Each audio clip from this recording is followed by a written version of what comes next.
Dapat nga bang nakabase ang pagbeso kung cute ang suitor? Ayan, so sige.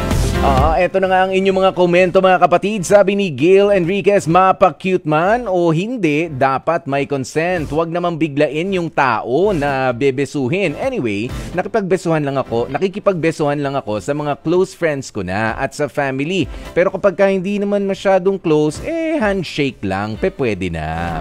Ayan, si Darwin Rosel sabi niya, ay hindi. Parang may discrimination na kasi kapag ibinase pa sa itsura yung pagbeso. Ayan, si Donna May Solomon, nope. Base pa rin po ito sa'yo kung papayagan mo siyang gawin yun sa'yo. No matter kung pangit ba o gwapo ba yung suitor mo, kung di ka naman agree sa gagawin niya, well, it doesn't matter po.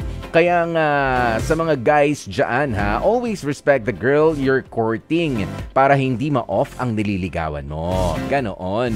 Si JR Galion, sabi niya, it is not based on whether your suitor is cute or not. Kissing is giving respect to another person, whether he is cute or not. You should give it to him because we Filipinos are natural.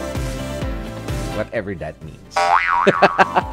Ayan, si Mary France, ang pagbeso naman is a sign ng paggalang. So kahit anong itsura ng tao, wala namang problema sa akin yun. At least, hindi ba ginagalang ka kesa naman binabastos ka? Ganoon.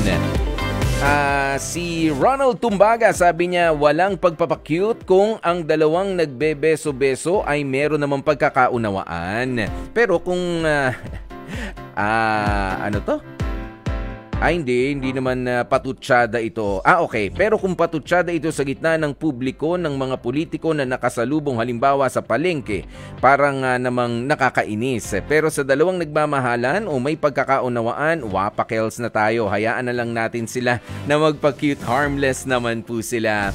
Ayan, sabi naman ni Cecil Ropeta, ay oo naman, lalo na kung pogi at matagal mo ng crush. Pero, yun nangyari sa isang show, si girl umiwas talaga kasi hindi ka gwapuhan si boy. Pero, kung gwapo yun, I'm sure kikiligin pa nga yun at proud pa.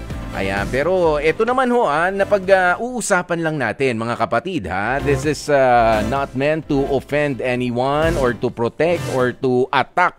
'Di ba? Hindi naman po. Napag-uusapan lang yung beso-beso na yan. Pero para sa mga manliligaw talaga, magkasya na muna tayo o dun sa pagtansya-tansya na handshake muna, ganyan. Kasi ang tanong naman natin, dapat ba nakabase ang pagbeso kung cute ang suitor? Ayan, sabi ko nga kanina sa pag-uusap namin ni Kuya Lourdes de Vera, ako nararamdaman ko sa tao, kahit sino pa yan na kapag ka medyo naka-hyperextend yung kanyang kamay, nakadiretso, wag ka nang mag-attempt na bumeso dahil more often than not, hindi na dapat bumeso pa. Yan, para sa mga kababaihan. Kanina rin may kausap akong babae dito na kasing idaran ko para medyo, di ba, para maganda rin yung kwentuhan namin. Sabi niya, hindi ko rin naman lahat binebeso unless kung close na kami or more than one time na rin kami nag-meet at alam ko na safe ako around him.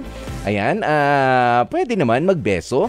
Ayan, pero kapag nakaramdam ako ng iba, regardless of his itsura, hindi talaga.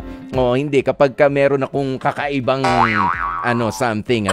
Pero ito para sa mga kalalakihan lang, tip, para hindi tayo nagaganyan, dahan-dahan.